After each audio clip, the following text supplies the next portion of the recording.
Praise lord. అందరికీ వందనాలు. వింటున్నటువంటి సహోదరులకు అందరికీ నా నిండు మనసుతో వందనాలు.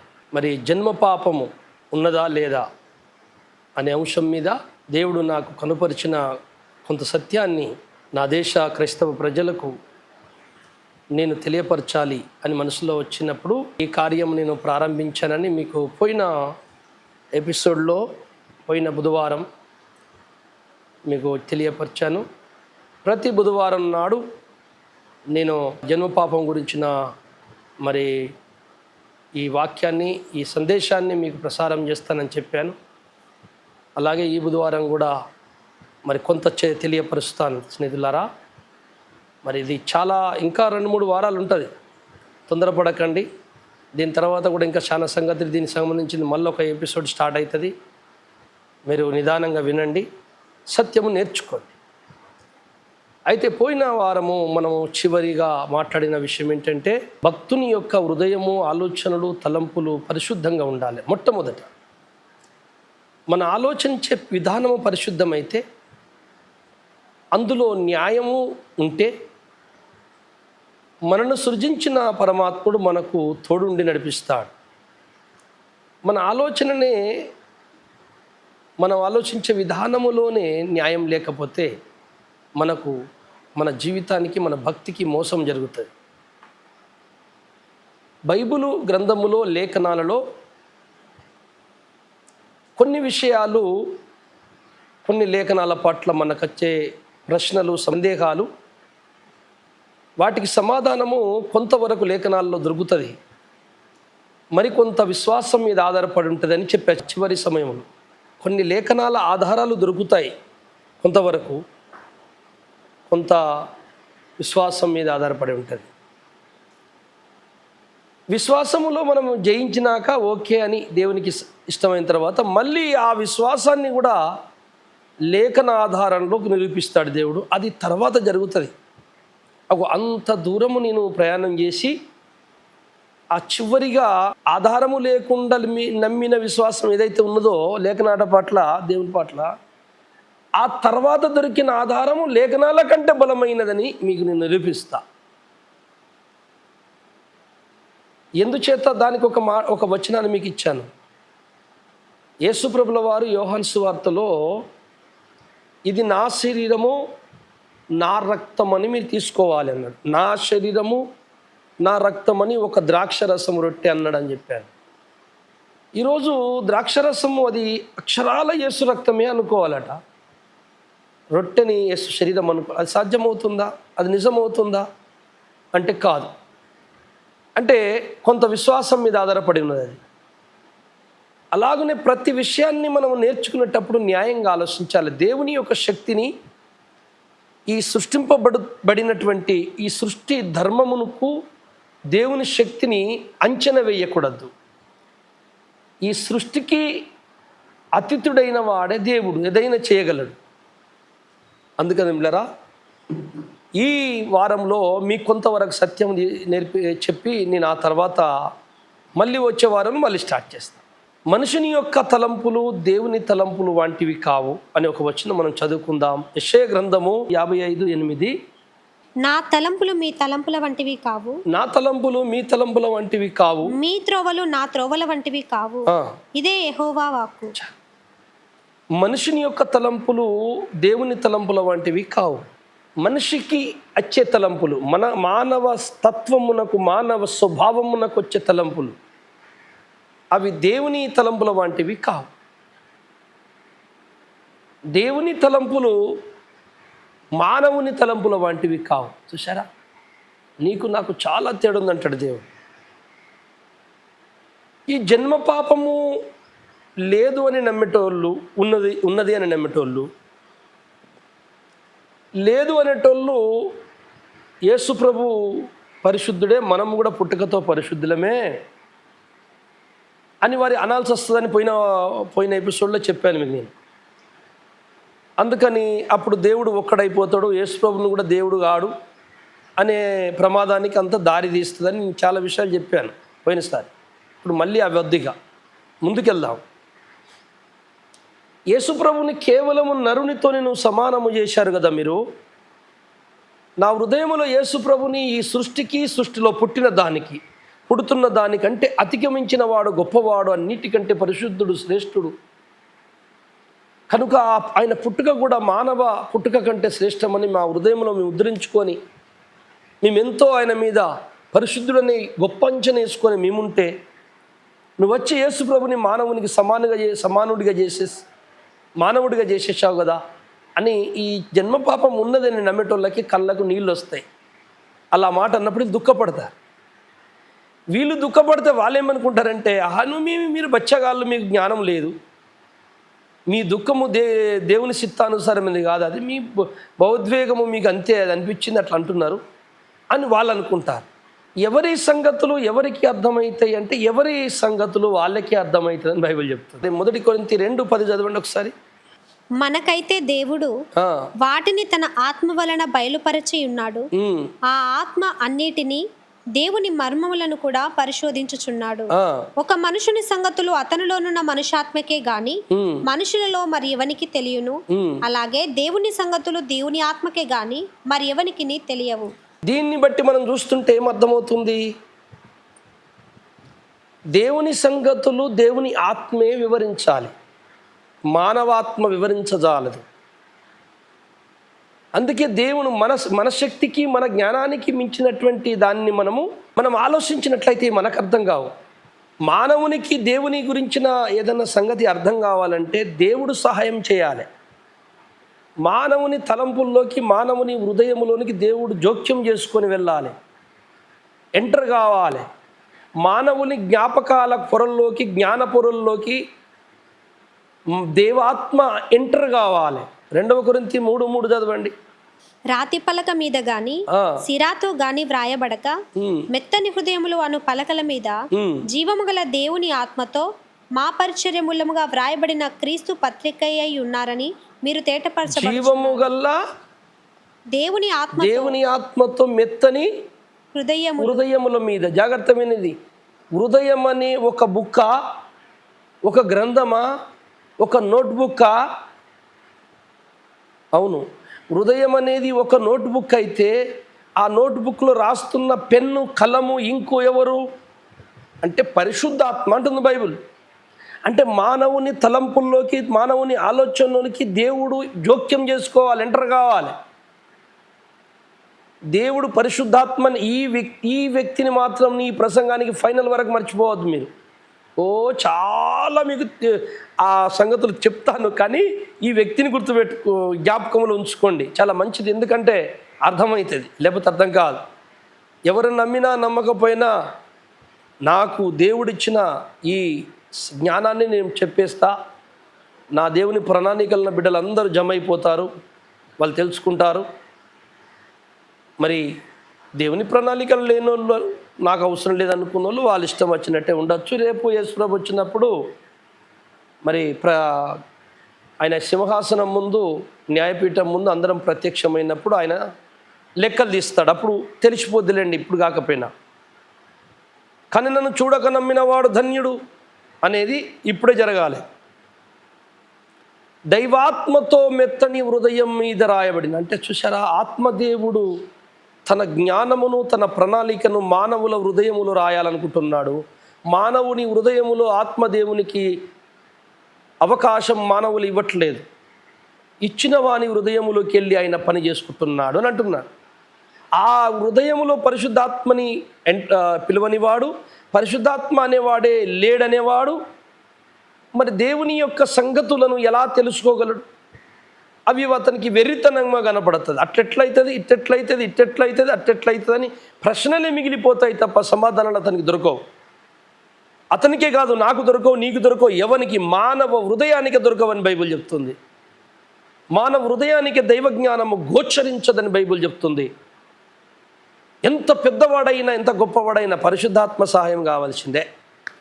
ఇది మీరు లాస్ట్కి, ఈ ఎపిసోడ్లు అన్నీ అయిపోతే లాస్ట్ ప్రసంగం అప్పుడు మీరు ఖచ్చితంగా ఈ మాటను మీరు జ్ఞాపకం చేసుకుంటారు. ఆ రోజు ఆహా ఎంత గంభీరమైన సత్యం ఇది అంటారు. పౌలదే అన్నాడు, దేవుని బుద్ధి జ్ఞానముల బాహుల్యము ఎంతటి గంభీరమండి అన్నాడు. ఇదే ఈ ఆత్మ గురించే ఈ వివరణ, అర్థం కాని వివరణను అర్థం చేసుకుంటున్నాడు. అర్థము కాని మానవునికి అర్థము కాని వివరణను అర్థము చేసుకుంటూ ఆత్మచేత ఆత్మ సహాయము చేత ఆ తర్వాత నెక్స్ట్ అంటాడు, ఆహా దేవుని బుద్ధి జ్ఞానముల బాహుల్యము ఎంత గంభీరము అని మానవ హృదయముతో ఆ గొప్పతనాన్ని పొగుడుతున్నాడు. అదే చేయాలి మనం, అప్పుడు అదే కావాలి దేవునికి కూడా. తన ఆత్మతో అనేక సంగతులు తెలుసుకొని నా పిల్లలు మాకందనిది ఇంత గొప్ప మర్మం చెప్పిండు దేవుడని సంతోషపడి నన్ను గణపరచాలన్నదే దేవుని చిత్తం. రోమపత్రికలో 5:12 ఒక మనుషుని ద్వారా పాపము ద్వారా మరణము లోకములోనికి వచ్చింది. ఒక మనుషుని ద్వారా పాపము ద్వారా మరణము లోకములోకి వచ్చాను. ఇది అర్థమైనది మనుషులకి, ఇది అర్థమైనది. నీ జ్ఞానముతో కొట్టుకొని చస్తున్నారు ప్రపంచంలో. అదే దైవాత్మ తోడుంటే ఇది ఏ రూపంలో కనపడుతుందో ఈ మాట చివరి వరిలో మీకు తెలుస్తుంది. ఆ ఒకని ద్వారా జరిగిన మరణం పాపం ఏంటి, అది లోకములోకి వచ్చిన పాపం ఏంటి? పాపానికి ఒకటే రూపమా, ఇంకేమన్నా రూపాలు ఉన్నాయా? ఏ పాపాలు మారిపోయినవి, ఏ పాపాలు మారకుండా ఉన్నవి? దీనికి లేఖనాలు సాక్ష్యం ఇస్తాయా, లేక మీరేదో మీకు తోచినట్టుగా మాట్లాడతారా? నేను ముందే చెప్పాను, లేఖనము ఆధారము లేకుండా భూప్రపంచముల దేవుడు ఏది చెప్పలేదు. ఒకటి. రెండోది, మానవుణ్ణి పరీక్షించుటకు, మానవుణ్ణి జ్ఞానములో సంపూర్ణము చేయుటకు, క్రీస్తు స్వరూపం వచ్చుటకు దేవుడు కొన్ని లేఖనాలలో ఆధారము దొరుకుతుంది, కొన్ని మాత్రము విశ్వాసం మీద ఆధారపడి ఉండేటట్టు చేస్తాడు, అర్థం కానియాడు. విశ్వాసం మీద ఆధారపడిన తర్వాత అప్పుడు లేఖనాల్లోకి వెళ్ళి అసలు సత్యం చూపిస్తాడు. దానినే దావీదు అన్నాడు, మీ ధర్మశాస్త్రములోని ఆశ్చర్యమైన సంగతులు చూచుటకు నా కన్నులు తెరువు. ఆశ్చర్యమైన కొన్ని సంగతులు ఉన్నాయి, అవి నాకు కనపడతలేవు తండ్రి, అవి నా కళ్ళు తెరవండి, నేను చూస్తాను. ఖచ్చితంగా ఆ కళ్ళు తెరిచే కార్యక్రమమే మానవుని హృదయములోనికి, మానవుని జ్ఞాన పొరలోనికి పరిశుద్ధాత్ముడు ఎంటర్ అవుట, జోక్యము చేసుకునుట. ఇది మా అనుభవంలో జరిగింది, మీకు చెప్తున్నాం. మేము అనుభవిస్తున్నది నీకు చెప్తున్నానండి. ఆయన గిట్ల నాకు నా హృదయంలో ఆయన ఎంటర్ కాకపోతే, ఒకవేళ ప్రతి విషయంలో ఆయన జోక్యం చేసుకోకపోతే సత్యమును గ్రహించుట అసంభవం మానవుడు. మొట్టమొదట ఆదాము అవ్వ వాళ్ళిద్దరిని దేవుడు సృజించాడు. మీరు దీన్ని తిను దినమున నిశ్చయముగా చచ్చెదరు. ఆదాము అవ్వ దేవుని చేత సృష్టింపబడ్డ నరులు. బాగా ఒక్కొక్క పాయింట్ని గుర్తుపెట్టుకోండి. ఈ ఎపిసోడ్లో ఒక్కొక్కటి వింటూ వెళ్తారు కదా. మీరు మళ్ళీ ఏం చెయ్యండి అంటే, లాస్ట్ది విన్నాక తర్వాత అది అంతే అయిపోయింది అనుకోవద్దు. ఫస్ట్ది నుంచి మళ్ళీ లాస్ట్కి రండి, అప్పుడు కరెక్ట్ లెవెల్ వస్తుంది. దినమున నిశ్చయముగా మీరు చనిపోయేది అంటే, వీళ్ళు తింటారు కనుక తినకండి అంటే, తినకుండా ఉండే స్వభావము, తినే స్వభావము ఆదాములో అవ్వలో రెండు ఉన్నాయన్నమాట. పాపము చెయ్యకముందే, అతిక్రమము జరగకముందే, పండు తినకముందే దేవుడు అంటున్నాడు, దినమున నిశ్చయముగా చచ్చేద్దాం. అంటే తినేవాళ్ళు, తినకుండా ఉండేవాళ్ళు, తింటారు, తినకుండా ఉంటారు. అంటే ఈ రెండు స్వభావాలు వారి లోపల ఉన్నాయి. ఈ రెండు స్వభావాలు వారి లోపల దేవుడే పెట్టాడు. తినగలిగే స్వభావము, తినకుండా ఉండగలిగే స్వభావము.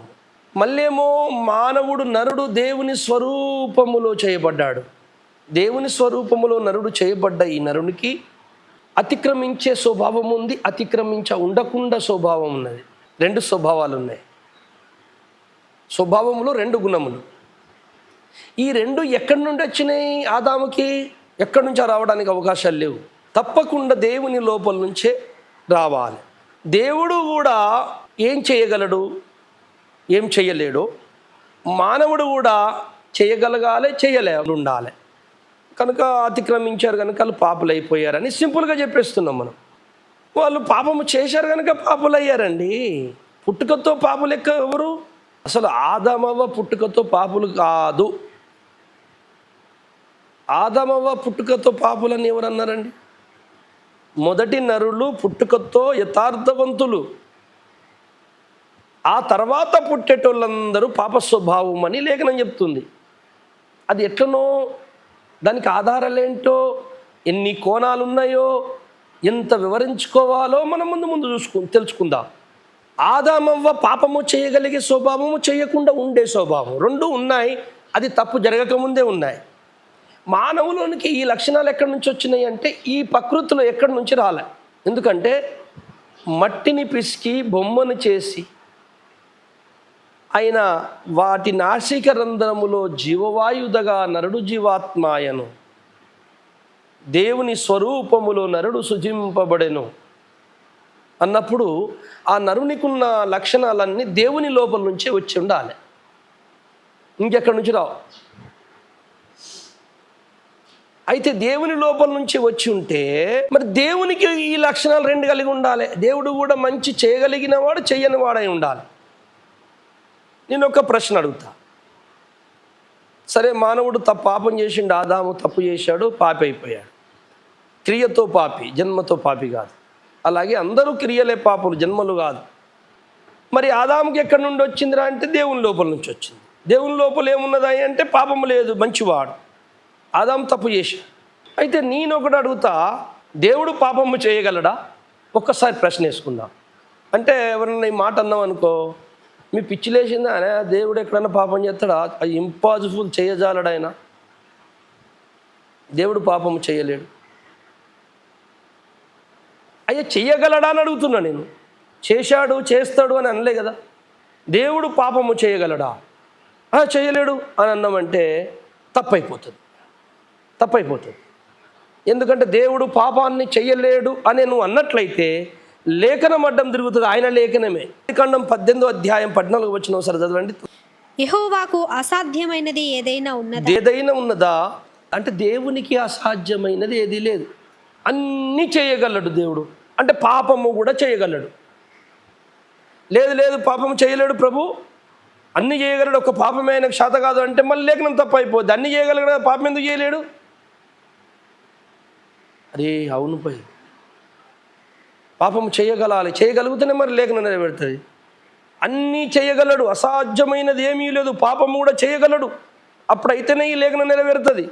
దేవునికి చెయ్యరానివి, చెయ్యలేనివి ఏవీ లేవు. పాపము కూడా చేయగలడు దేవుడు, కానీ చెయ్యడు. అసలు పాపం అంటే ఏంటో దేవునికి తెలియదా? అన్నీ తెలుసు, కానీ చెయ్యడు. పాప సంబంధమైన దేవుడు ఎందుకు చేయలేడు? ఆయన స్వభావానికి విరుద్ధమైనది ఎప్పుడు చెయ్యడు.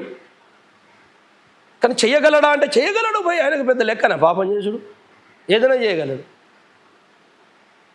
కనుక చెయ్యగలిగే స్వభావము, చెయ్యలేని స్వభావము రెండు కూడా, ఆ రెండు లక్షణాలు దేవుని లోపల ఉన్నాయి. అదే ఆదాము అవ్వ లోపలికి వచ్చినాయి. మరి మోసం ఎక్కడ జరిగిందంటే దేవుని ఆత్మ స్వాధీనములో కొనసాగుతున్న మానవుని హృదయము కట్ ఆఫ్, బంధము తెగిపోయి తెంపేటట్టు చేయగలిగితే, నేను దేవుడు ఏది చేయలేకుండా ఉండగలుగుతున్న శక్తి ఈయన లోపల ఉన్నదో ఆ శక్తిని తొలగించి ఏదైనా చేయగలిగే శక్తి ఏదైతే ఫ్రీ విల్ అంటున్నారు, సో స్వేచ్ఛ, ఆ స్వభావాన్ని నేను ఆధారం చేసి వాడిని నేను నాకు అమ్ముడు పోయేటట్టుగా చేసుకొని, నాకు బానిసగా చేసుకొని నేను ఏల్తా అని ఒక దుష్టశక్తి పన్నంగా మళ్ళింది. దేవుడు ఒక పరీక్షకు వదిలాడు. ఆ పరీక్షలో అక్కడ ఒకటి జరిగింది. దేవుడు చెప్పిన దానికి విరుద్ధంగా వాళ్ళు చేయడం ద్వారా పాపం అయిపోయిందని అనుకుంటాం. అసలు ఇది పాపం ఎక్కడ ప్రారంభమైంది మనకి అంటే, ఈ అతిక్రమం ఏదైతే ఉన్నదో, దేవుడు వద్దనే కార్యము, ఆయనేమో చేయగలిగే శక్తి ఉంది కానీ చెయ్యడు. వీడు చేయగలిగే శక్తి ఉన్నది కానీ ఇంకొకటి ప్రేరేపించగా చేయగలిగాడు. మానవుడు పాపం చేశాడు, ఆయన చెయ్యడు. అతన్ని కూడా ఎవరన్నా ప్రేరేపించినా చెయ్యడు. అలాగే నరుడు ఉండాలనుకున్నాడు, నరుడు ఉండలేదు. అందుకని ఆ స్వభావం ఎక్కడి దాకా దారి తీసింది. మనం అంటే పాపం ఎక్కడ స్టార్ట్ అయిందా అంటే ఆదామవ్వ దగ్గర స్టార్ట్ అయింది. పాపం ఎక్కడ స్టార్ట్ అయింది అనగానే అదే గుర్తొస్తుంది కదా అందరికీ. అతిక్రమం, ఆదాము అవ్వ అతిక్రమించారండి, పాపం వచ్చింది. అప్పటి నుంచి మనుషులందరికీ పాపము స్వభావం వచ్చింది, పాప స్వభావం, క్రియల స్వాపం, అందరూ పాపం చేస్తున్నారు. లోకములోనికి పాపం వచ్చాను, పాపం ద్వారా మరణం వచ్చాను. స్నేహితులారా, నేను ఇంకొక అడుగు ముందుకేసి ఆలోచించా. ఏంటంటే అసలు ఈ పాపము ఆదమవ్వ దగ్గరనే అతిక్రమించే పాపం, ఆజ్ఞ అతిక్రమ పాపం గురించి మాట్లాడుతున్నా. ఆజ్ఞ అతిక్రమించే ఈ క్రియా పాపము ఆదమవ్వ దగ్గరనే ప్రారంభమైందా, అంతకు ముందు ఎక్కడన్నా స్టార్ట్ అయిందా అని నేను మెల్లగా ఒక అడుగు ముందుకేసి ఆలోచించా. అంటే ఆదామవ్వ అంటున్నా, ఊకే ఆదాం మీద నెడుతున్నాం. ఆదాం ఏదో చిన్న తప్పు చేశాడు, ఈ రోజున్న భయంకర పాపులకి తీసుకెళ్తే ఆదాం ముందు ఎందుకు పనికిరాలేవారు? ఆయన తప్పు వేరు, ఆయన పాపం రేంజ్ వేరు, వీళ్ళు చేస్తున్న పాప రేంజ్ వేరు. కానీ స్వభావం ఏదైతున్నదో అది వీళ్ళకి ఎలా వచ్చింది అనేది మనం తెలుసుకోబోతున్నాం. జన్మ పాపం అనే మాటకు ఏంటిదో అది అర్థం కాక ఏమేమో మాట్లాడుతున్నారు. అది మనం లాస్ట్ వరకు తెలుసుకుంటాం ఈ యొక్క సిరీస్లో. జన్మతో వచ్చిన స్వభావ పాపమా, జన్మ పాపమా, క్రియ పాపమా, ఇవన్నీ తెలుస్తాయి మనకు రాను. క్రియలు అంటే ఏంది, జన్మ పాపం అంటే ఏంటిది అని నేనేదో ఉత్తగానే గాలికి చెప్పేస్తా అనుకోకుండా, లేఖనాధారాలే. ఆ తర్వాత మళ్ళీ స్టార్ట్ అవుతుంది. అసలు ఇవన్నీ ఉంటాయి నా దగ్గర. ఇంకా ఏదో ఒకటి ఈ కడవరి దినంలో మొత్తం బయటకు వచ్చేస్తుంది. సత్యం బయటికి రావాల్సింది, ఆగే ప్రసక్తే లేదు. ఈ క్రియ పాపము, ఆజ్ఞాతిక్రమ పాపము ఇక్కడనే జరిగిందా? మొట్టమొదటిసారి ఆదామవ్వ దగ్గర జరిగిందా మొదటిసారి? అంతకుముందు ఎప్పుడన్నా జరిగిందా ఎక్కడైనా అని నేను ఒక్కసారి ఆలోచిస్తే తప్పకుండా ఒక లేఖనం నాకు జరిగే ఉంటుంది అని నాకు ఆలోచన పుట్టించింది. ప్రసంగి గ్రంథం 3:15 చదవండి. ముందు జరిగినదే ఇప్పుడును జరుగును, జరగబోవున్నది పూర్వమందు జరిగినదే, జరిగిపోయిన దానిని దేవుడు మరలా రప్పించును. ఈ లేఖనము దేవుడరా ఈ భూప్రపంచంలో విశ్వములో జరుగుతున్న ప్రతి సంఘటనకు మనం ఆపాదించి చూసుకోవాలి. పూర్వము జరిగినదే మరలా దేవుడు జరుగును. ఇది అనేక ఆలోచనలకు బైబిల్ యొక్క జ్ఞానానికి ఆపాదించుకుంటూ పోవాలి. ఈ వచనాన్ని జరిగినదే మరలా జరుగును. సృష్టిలో కూడా జరిగినదే మరలా జరుగును, జరిగిపోయినది పూర్వమందు జరిగించినదే. అలాగున మరి మొట్టమొదట ఆదామవ్వని చేసినప్పుడు భూమి మీద ఏదైతే జరిగిందో, ఏదేను తోట కాడ ఏదైతే సంభవించినదో, ఏమేమి జరిగినవో అవన్నీ పూర్వమంది ఎక్కడో ఒకసారి జరిగి ఉండాలి. అక్కడికి వెళ్ళింది నా మైండ్. న్యాయంగా ఆలోచించే మనసు మనకుంటే పరమాత్ముడు చేయి పట్టుకొని నడుపుతాడని పోయిన ఎపిసోడ్లో చెప్పాను నేను. న్యాయవంతుడు దేవుడు. మన మనసు మంచిగా ఉండాలి. ఫస్ట్ గొప్పతనం కొరకో, డబ్బు కొరకో, ధనము కొరకో, చాలామంది ఫాలోవర్స్ మనకి ఉండాలని, చాలామందిని సంపాదించుకోవాలి, మనల్ని మెచ్చుకునేవారని, మనల్ని పొగిడేవాళ్ళని అని. కానీ అట్లా బైబిల్ చదివినోడు ఎవరికి సత్యం దొరకదు. ఈ లోకంలో నాకెవ్వడు మెచ్చుకోకపోయినా దగ్గర రాకున్నా పర్లేదు, నా తండ్రి అనుకున్నది, నా తండ్రికి నా సంతోషం అయిందని చెప్పే తీరుతా అనుకొని చదవాలి బైబిల్. అట్లాంటివన్నీ నేను అందుకనే నాకు కొంచెం ఆ పరమాత్మ నాకు ఎక్కడికి పోలే, నాకు ఎవరు నేర్పలే. నాకు బైబిల్ నేర్పిన సత్యం చెప్తున్నా, పరిశుద్ధాత్ముడు నేర్పిన సత్యం. పరిశుద్ధాత్ముడు గురువు, బైబిల్ గ్రంథం, బస్ అంతే. ఈ రెండు చాలు. మంచి మనసు ఉంటే సరిపోతుంది. ఇక సకల లోకాల కాలేజీలు, బైబిల్ కాలేజీలు నీ ఇంటి దగ్గరే ఉంటాయి. ఏ ప్రశ్న ఎదురైనా నువ్వు వెళ్ళిపోతావు అంతే. ఆకాశ గగనాలు మొత్తం సంచరించి వచ్చేస్తావు. తీసుకెళ్తాడు అట్లా పరిశుద్ధాత్మ. ఆయన పట్టుకపోయే ఫ్లైట్ వేరు, వీళ్ళు పైసలు పెట్టి ఎక్కే ఫ్లైట్లు వేరు. జ్ఞాన ప్రపంచం ఎక్కడో జరిగి ఉండాలి. పూర్వం ఇది ఆదాము దగ్గర జరిగినట్లు. ఆదాము దగ్గర ఏమేమి జరిగింది ఇప్పుడు మనం ఆలోచించుదాం. ఆదాము దగ్గర ఏం జరిగింది?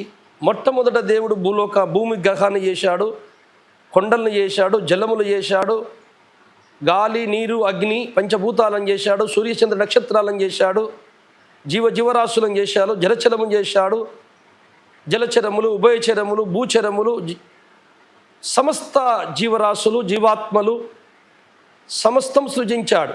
కొంతకాలం మానవుడు నా స్వరూపములో ఉండాలి, నేను అనుకున్నట్టు ఉండాలి అని అనుకున్నాడు కనుక వాళ్ళని భూమి మీదనే ఒక ఏరియా, ఒక పరిధిలో ఏదేను తోట అనేది ఒకటి ఏర్పరిచి దాని చుట్టూ కంచె వేసి ఆ ఏదేను తోటలో ఆదమవ్వనుంచాడు. అట్లా కొంతకాలము దేవునికి మనుషులకు సహవాసం ఉన్నది. చల్లపూట వస్తాడు దేవుడు, ఆదమవ్వ పరిగెత్తుకుంటూ వస్తారు, వారిని దగ్గర తీసుకుంటాడు, తన పిల్లల్ని ముద్దు పెట్టుకుంటాడు, ముచ్చటిస్తాడు, మాట్లాడతాడు, వెళ్ళిపోతాడు. ఆదమవ్వ సకల జీవరాశులకు, పక్షులకు, పాకు పురుగులకు, సకల జీవాలకు పేర్లు పెట్టాడు. అంటే ఎంత జ్ఞానం! మన ఇంట్లో ఉన్న వాళ్ళకి నలుగురు పేరు పెట్టడానికి 4 చెరువులు నీళ్ళు తాగుతాం. మహాజ్ఞాని. ఆదాము జ్ఞానం లేడనుకోవద్దు, తప్పది.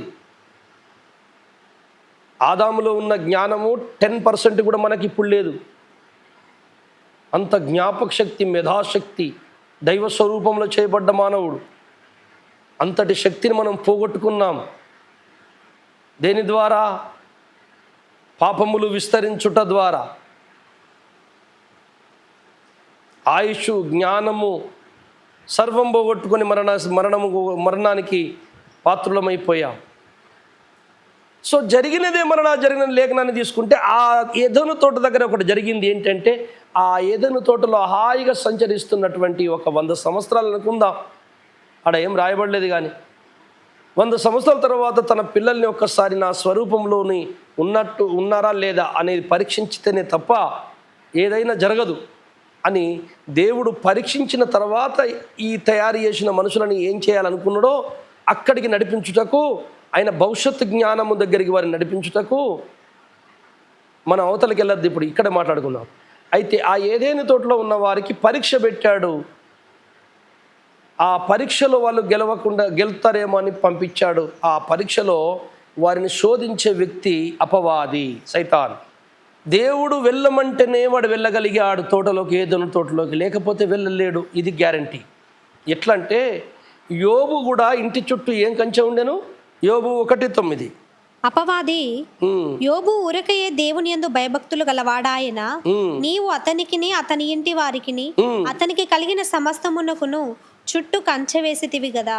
అది చాలు, ఆ ఒక్క మాట కోసం చదివించాను. యోబు ఇంటిలోనికి కానీ, యోబు యొక్క పరివారంలోనికి కానీ, మన ఆస్తిలోనికి కానీ, యోబు యొక్క ఏ విషయంలోని కానీ సాతాను ప్రవేశించడానికి వీలు లేకుండా దేవుడు నీతిమంతుడైన యోబు చుట్టూ కంచె వేసితివి కదా అని సాతాను పోయి దేవునితో మాట్లాడతాడు. నువ్వు కంచె వేసినావు కదా, నేను ఎలా వెళ్తా? ఏం చేయమంటావు? మరి నువ్వు కంచె నన్ను వదిలిపెట్టు పరీక్షకి. వాడు పరీక్షలో గెలిస్తే నీవాడు, లేకపోతే నావాడు. చూసారా? అలాగే ఈ ఏదైనా తోట చుట్టూ ఏదో కంచె ఉండాలి. అయితే దేవుడు వారిని పరీక్షించినప్పుడు ఆ కంచె తీసి ఉండాలి.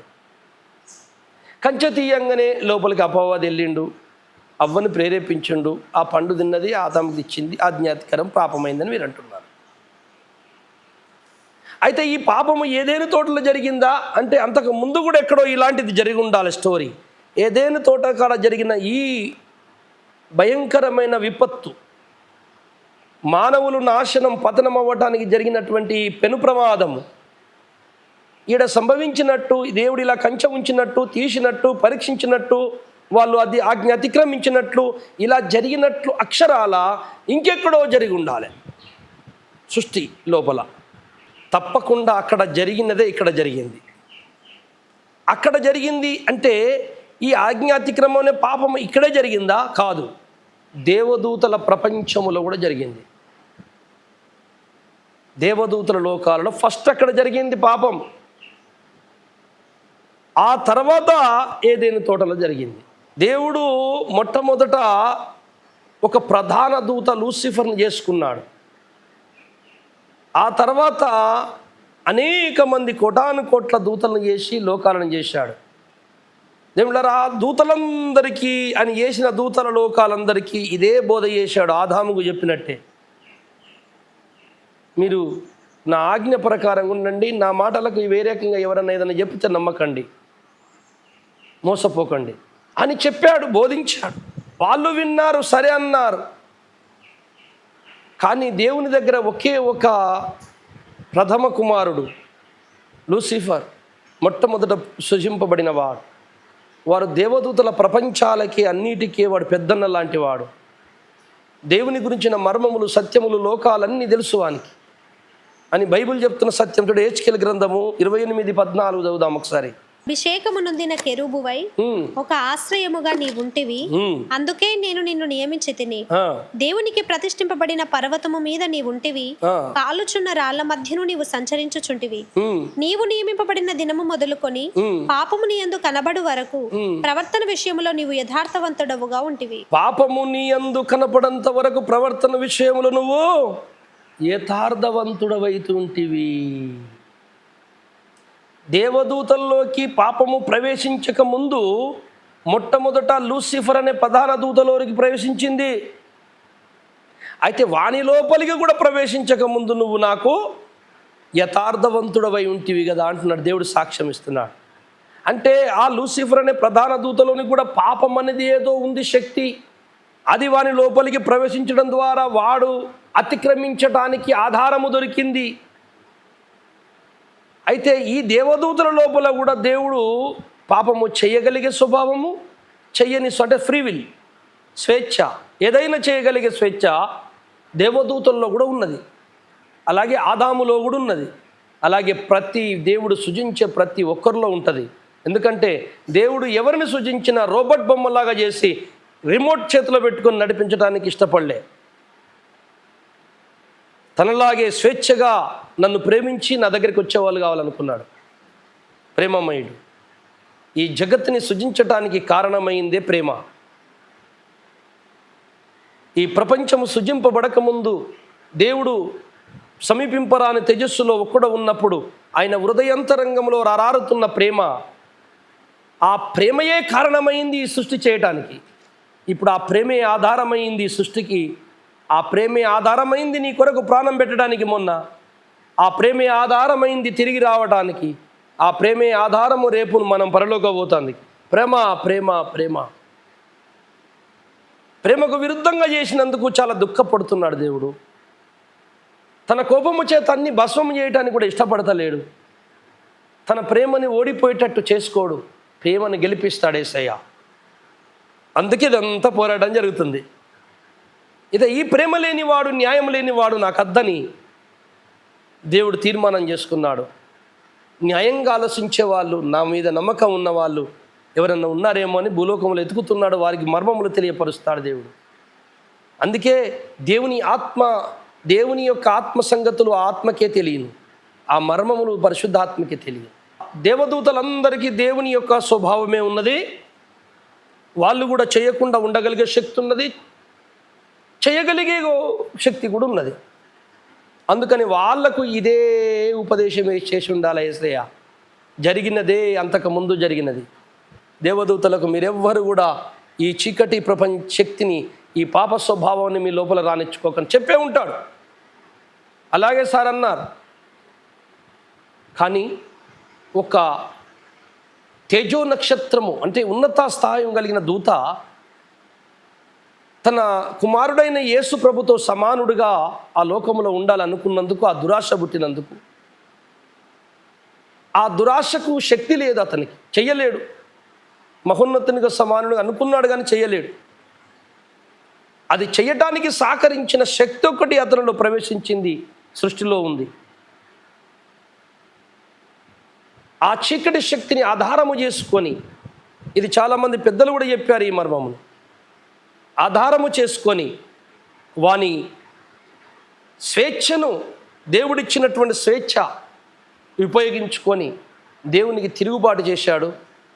దేవునికి తెలియకుండా అనేక దేవదూతల లోకాలకు వెళ్ళి వాడు అబద్ధాలు ప్రకటించాడు. చూడండి యెషయా గ్రంథము 14:11. నీ మహత్యమును, నీ స్వరమండలముల స్వరమును పాతాళమున పడవేయబడెను. నీ క్రింద పురుగులు వ్యాపించును, కీటకములు నిన్ను కప్పును. తేజో నక్షత్రమా, వేకువ చుక్క, నీవెట్లు ఆకాశం నుండి పడితివి? జనములను పడగొట్టిన నీవు నేల మట్టము వరకు ఎట్లు నరకబడితివి? చాలు. సో ఎప్పుడైతే ఆ ప్రధాన దూత దేవునికి వ్యతిరేకంగా ఆలోచించాడో అతన్ని దేవుడు త్రోసివేశాడు. త్రోసివేసిన తర్వాత వాడు అనేక దేవదూతల్లో 3వ వంతు దేవదూతలను తన స్వభావములో, పాపములో అనగా విరుద్ధంగా ఆలోచనలు పడవేశాడు. వీళ్ళరా ఒక వాళ్ళందరినీ మనం దెయ్యాలని పిలుస్తున్నాం. అయితే దేవునికి ఆ స్వేచ్ఛ ఉంది, అందరికీ ఆ స్వేచ్ఛ ఉంది. వాళ్ళు చెయ్యగలిగారు, ఈయన చెయ్యడు. తను చెయ్యనట్టే వాళ్ళు చేయకుండా ఉండాలి, అది ఆయన కావాల్సింది. 1 యోహాను మొదటి అధ్యాయం 5వ వచనం చూడండి. మేము ఆయన వలన విని మీకు ప్రకటించే వర్తమానం ఏమనగా, దేవుడు వెలుగై ఉన్నాడు, దేవుడు వెలుగై ఉన్నాడు, ఆయన యందు చీకటి ఎంత మాత్రమునూ లేదు. మనం అనుకునే ట్యూబ్ లైట్ వెలుగా, దేవుడు వెలుగై ఉన్న ట్యూబ్ లైట్ వెలుగా? మనం అనుకునే చీకటి అవుతుందే ఆ చీకట. ఈ రెండు చీకటి ఈ వెలుగు కానే కాదు. ఈ బైబిల్ ఇక్కడ చెప్తున్నమాట. ఈ వెలుగు వేరే, ఈ చీకటి వేరే. ఈ వెలుగే దేవుడు జ్ఞానం, ఈ చీకటి అజ్ఞానం. దేవుని అందు చీకటి ఏమాత్రము లేకుండేను. అంటే చీకటికి ఉండే అవకాశం ఉందా? ఉండే మరి లేదు. ఆయన యందు చీకటి ఏమాత్రము లేదు. 3వ అధ్యాయం 5వ వచనం చదవమ్మా. పాపములను తీసివేయుటకై ఆయన ప్రత్యక్షం ఆయనని మీకు తెలియను, ఆయన యందు పాపమేమీ లేదు. ఆయన యందు పాప ఏమీ లేదు, చీకటి ఏమీ లేదు, పాపమేమీ లేదు. ఆయన యందు, ఆయన పాపమేమీ చేయలేదు కాదు, ఆయన యందు పాపమే లేదు, చీకటే లేదు. కానీ లూసిఫర్ అంటున్నాడు, నీ యందు పాపము కనపడేంత వరకు నువ్వు యథార్థవంతుడు. అంటే ఒక రోజు కనపడింది మన దేహం వాని లోపల. ఆజ్ఞాతిక్రమే పాపమయ్యా, నువ్వు ఇంతగానని చెప్పి ఏం చెప్తావే? లాస్ట్కి ఎవరు చేసినా ఆజ్ఞాతిక్రమమే. తొందరగా డిబేట్లు పెట్టుకుంటా టక నువ్వు 1 గంట, నువ్వు 1 గంట, నువ్వు అరగంట, నువ్వు అరగంట, నువ్వు 15 నిమిషాలు. ఇది జ్ఞానం తెలుసుకునే కథలు కావు ఇవి. అట్లా దేవుడు కార్యం చెయ్యడు. మనము మెల్లిగా దినములు వాళ్ళకి అవకాశం ఇస్తూ ఆలోచిస్తూ డిబేట్ జరగాలి. ఈరోజు ఒక చర్చ జరిగిందంటే ఒక వారానికి ఒక మళ్ళీ స్టార్ట్ చేయాలి ఆ చర్చని. ఈ వారం రోజులు వాళ్ళిద్దరు బాగా ఆలోచించుకోవాలి. ఏదో అక్కడ బడబడ మాట్లాడేసి ఎవడింది లేదు, ఏం లేదు, అంత బరవరే ప్రేమ. ఎక్కడ ప్రేమ? లేఖనము కలపని ప్రేమనా? లేఖనము కలపని బంధమా? లేఖనము కలపని ఐక్యతనా? లేఖనము కలపని సమాధానమా? ఏదైనా లేఖనము మనల్ని కలిపి ముడివేయాలి. భార్య భర్తల్ని కదా పెద్దలు కలిసి కలిపినట్లు ఈ లేఖనమును, పరిశుద్ధాత్మని మనము ఇద్దరం మనం కలవాలి, బంధం కావాలి దేవునితో, లేఖనం కలపాలి.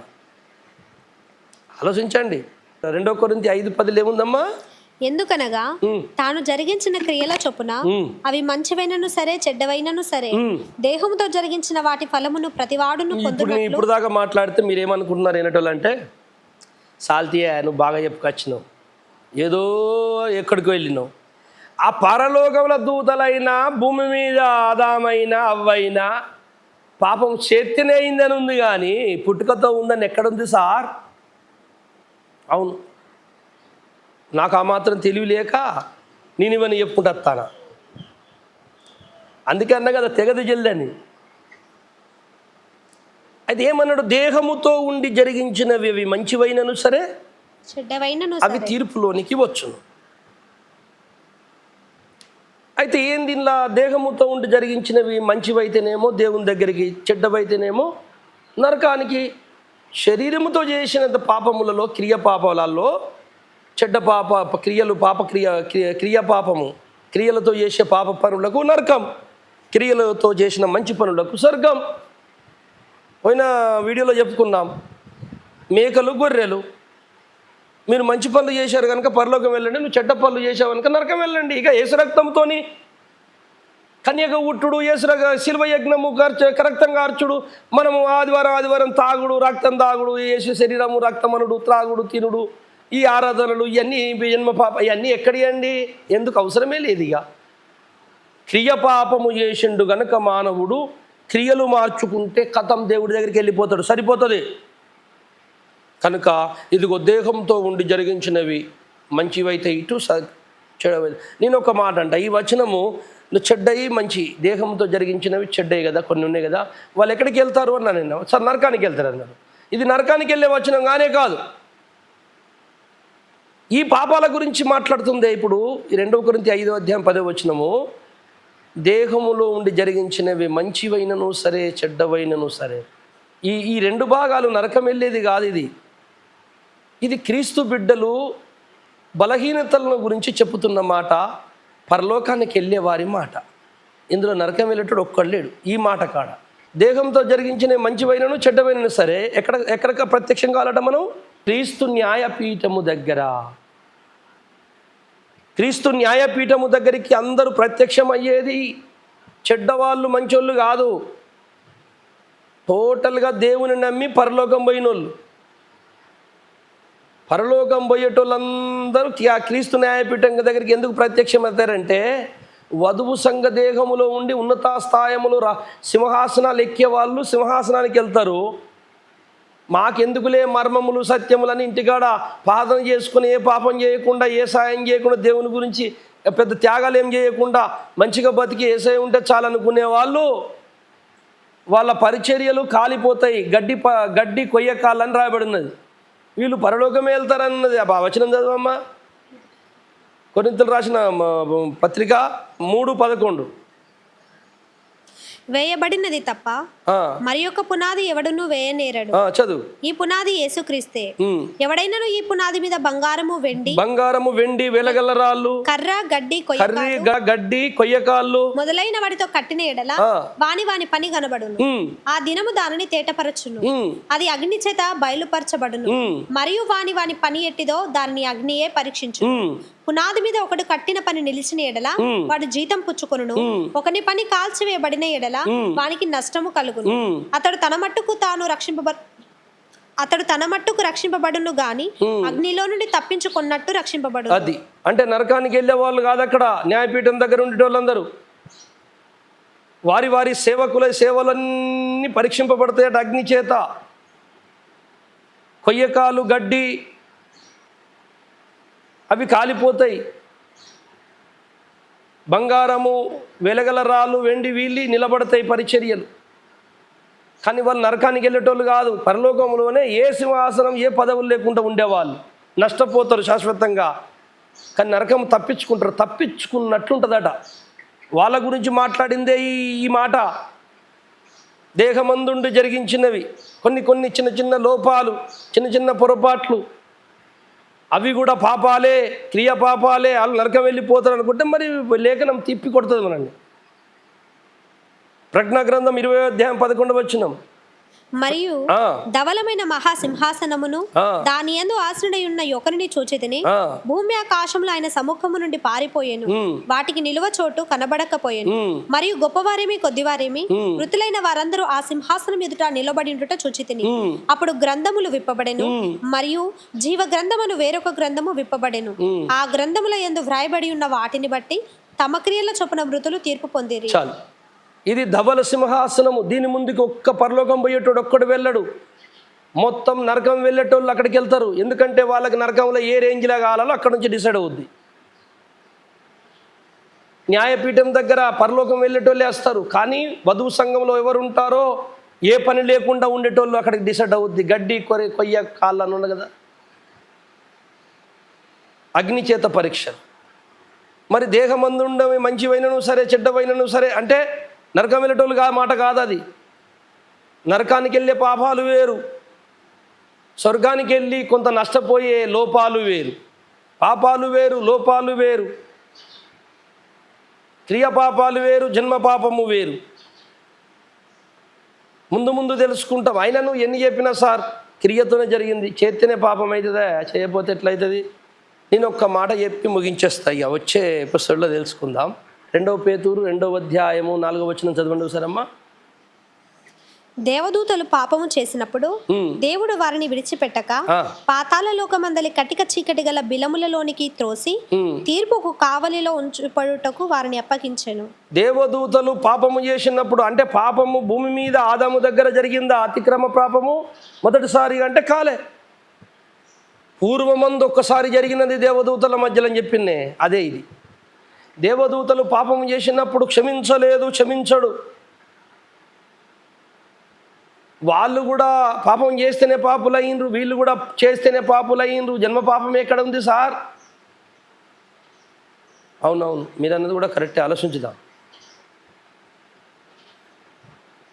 అయితే నేను ఒకటి అడుగుతా సార్ మిమ్మల్ని, భూమి మీద మనుషులు పాపం చేస్తే వారి కొరకు దేవుడు రక్తం కార్చి క్షమాపణ అవకాశం ఇచ్చిండు, క్షమించే అవకాశం ఇచ్చిండు, రక్షణ పొందే అవకాశం ఇచ్చిండు. మరి పరలోకమందు దేవదూతలు తప్పు చేస్తే వాళ్లకు ఎందుకు క్షమించటం లేదో మీరు నాకు చెప్పాలి. దేవదూతలు పాపం చేసి దెయ్యాలుగా మారిపోయారు కదా, వాళ్ళ కొరకు ఈ యజ్ఞం ఎందుకు పనిచేస్తలేదు? వాళ్ళకెందుకు పాపం క్షమింపబడతలేదు? వారిని ఎందుకు పాతాళంలో కొంతమందిని బంధించేశాడు? చెప్పండి. మనుషులొక్కరికే ఎందుకు పాపక్షమాపణ కలిగింది? ఇగో ఇక్కడ మొదలవుతుంది మన ప్రసంగం. అయితే మొట్టమొదట పాపం ఇక్కడ జరగలేదు, అక్కడ జరిగిందని చెప్పడానికి ఇవన్నీ చెప్పాను అంతే నేను. అంటే అక్కడ కూడా క్రియాపాపమే జరిగింది, అవును. ఇక్కడ క్రియాపాపం జరిగింది, అవును. మరి రెండు క్రియాపాపాలు అయినప్పుడు వాళ్ళని క్షమించి వీళ్ళకు క్షమాపణ జరిగినట్టు వాళ్ళకెందుకు క్షమాపణ జరగలేదు? వీళ్ళకి యేసు రక్తం పనిచేసినట్టు దెయ్యాలకు యేసు రక్తం ఎందుకు పనిచేస్తలేదు? వాళ్ళు కూడా శుద్ధులై దెయ్యములు మళ్ళీ దూతలుగా మారేను, దెయ్యములు మళ్ళీ దేవదూతలుగా మారేను. అపవిత్రమైన ఆత్మలన్నీ పరిశుద్ధాత్మలైపోయాను, దైవాత్మలైపోయాను, దేవదూతలైపోయాను. అందరూ కలిసి మళ్ళీ ఆ పాపులైన వాళ్ళందరూ పరిశుద్ధులై దేవుని దగ్గర గుంపు కూడాను. పాతాళం నరకం అవసరం లేదని క్యాన్సిల్ చేసి తీసివేశాను, నరకగుండం లేకుండేను అనొచ్చు కదా.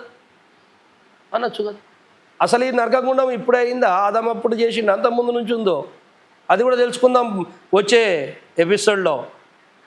అసలు ఈ నరకగుండం దెయ్యాల కొరక మన కొరక అది కూడా తెలుసుకుందాం. దేవదూతలకు పాపక్షమాపణ ఎందుకు లేదు? అదొక్కటి మీరు గుర్తుపట్టగలిగితే మనకే ఎందుకున్నది. ఇది ఒక్కటి గుర్తుపట్టగలిగితే క్రియ పాపం ఏంటో, స్వభావ పాపం ఏంటో, జన్మ పాపం ఏంటో అంటున్నారు కదా, ఏమేమో పేర్లు పెట్టి వాటికి పేరున్నది ఏదో ఒకటి. పాపం అనగా ఆజ్ఞాతిక్రమం ఒకటే రకమా? అది మనం వేసుకోవాలి. ఒకవేళ ఆజ్ఞాతిక్రమం ఒకటే రకమైతే దేహమందుడు జరిగించినవి మంచివైనను చెడ్డవైనను సరే అన్న కాడ ఆ చెడ్డవి కూడా ఆజ్ఞాతిక్రమం కనుక నరకానికి వెళ్ళట్లేదు ఏంది? వాళ్ళు న్యాయపీఠం దగ్గర ప్రత్యక్షమై పరలోకం ఎందుకు వెళ్తున్నారు? అది కూడా చెప్పాలి. ఆజ్ఞాతిక్రమం పాపం కదా, నరకానికి వెళ్ళిపోవాలి కదా, రైట్. ఆ క్రియల ద్వారా పాపం వచ్చినట్టయితే క్రియలు బాగు చేసుకుంటే మళ్ళీ పరలోకం కదా. దెయ్యాలు కూడా క్రియల ద్వారా తప్పు చేసిన క్రియలు మార్చుకుంటే సరిపోతుంది కదా. దెయ్యములు కూడా దేవుడు ఒక్కడని భయపడుచున్నవి, దేవుడు ఒక్కడని భయపడుచున్నాయట. దెయ్యాలు గడగడ వణుకుతున్నాయట. దేవుడు యేసుప్రభువే రక్షకుడని అంటున్నాయట. మరి వాటికి పరలోకం ఎందుకు దొరుకుతలేదు? ఈ మనుషునికి ఎందుకు దొరుకుతుంది? మనుషునికి క్షమాపణ ఎందుకు దొరికింది? ఈ రెండు విషయాల్ని మనం ఆలోచించాలండి. బాగా ఆలోచిద్దాం సోదరులారా. ఎవరిని మనం విమర్శించేది లేదు, దెయ్యాన్ని విమర్శిద్దాం. ఎవరిని కించపరిచేది, దెయ్యపు బోధన కించపరచుదాం. మనం ఎవరిని ఏమనేది లేదు, దెయ్యాన్ని పండబెట్టి తొక్కుదాం. సైతాన్ అనేవాడిని మన కాళ్ళ కిందేసి శీఘ్రముగా తొక్కిస్తానన్నాడు రోమా 16:20లో. తొక్కడం అంటే ఏంది? మనం వెళ్ళి భౌతికంగా తొక్కడం కాదు, ఇదే వాక్యం అనే మర్మాలతో వాని జ్ఞానమును, వాని శౌర్యమును, వాని బలమును తొక్కి పారేద్దాం. మన దేవుణ్ణి ఉన్నతమైన ప్రేమను గెలిపిద్దాం. మనందరము దేవుని క్రీస్తు వైపు ఉండి పోరాడదాం. కనుక దేవదూతలకు పాపక్షమాపణ ఎందుకు లేదో మనుషులకి ఎందుకు దొరికిందో. ఈ పాపం అనేది ఇక్కడ జరగలేదు, అంతకు ముందు కూడా జరిగినది. కనుక ఇవి రెండు ఏంటో మీరు ఒక్కసారి వచ్చే వారం వరకు ఆలోచించండి. అంతవరకు ఈ మాటలు మీ హృదయములు కదిలి మీకు జ్ఞానోదయం కలగజేస్తుందని అనుకుంటూ ఆ దేవుడు మీ అందరికీ ప్రత్యక్షం కావాలని నేను మనస్ఫూర్తిగా కోరుకుంటూ ప్రార్థిస్తున్నాను. ప్రార్థన చేసుకుందాం. పరిశుద్ధుడా పరమ తండ్రి, కొన్ని విషయాలు ఈరోజు మాట్లాడాం, మాకు తెలియపరిచారు. వందనాలు, స్తోత్రములు అయ్యా. పాపం అనేది మొట్టమొదటిసారి భూమి మీద కాదు, ఈ అతిక్రమ పాపము పూర్వమే పురాతన కాలంలోనే దేవదూతల లోకాలనే జరిగినదే మరలా ఇక్కడ జరిగినది. ఆదాము చుట్టూ కొన్ని రోజులు కంచె ఉంచి మరి సైతాన్ని ప్రవేశపెట్టినట్టు దేవదూతల లోకాల చుట్టూ కంచె ఉంచి కూడా వాడిని ఎవరినో ప్రవేశపెట్టుంటావు. ఏదో అక్కడ పరీక్ష, ఇక్కడ పరీక్ష జరిగినట్టే ఆదామును ప్రేరేపించిన వాడు ఎట్లయితే ఇక్కడ పరీక్ష జరిగిందో అక్కడ కూడా ఏదో పరీక్ష జరిగిందయ్యా. ఈ సంగతిని నా సోదరులందరూ గుర్తుపట్టుటకు సాయం చేయి. దీనికి లేఖన ఆధారాలు ఇంకా అనేక కోణాల నుండి భవిష్యత్తులో మీరు ఇవ్వబోతున్నారు. దానికి వీళ్ళందరూ ఎదురు చూచుటకు సాయం చేయి. తొందరపాటు మనసు అందరికీ తీసివేయండి. ఆలోచన మేధాశక్తి అందరికీ దయచేయండి. కృప చూపి సహాయం చేయమని దుష్టుని పన్నంగములను యేసు నామములో భగ్నము చేసి మీ చిత్తమే మాయందు నెరవేర్చుకోమని మా రక్షకుడు ప్రభువైన యేసు నామములో ప్రార్థిస్తున్నాను తండ్రి. ఆమేన్.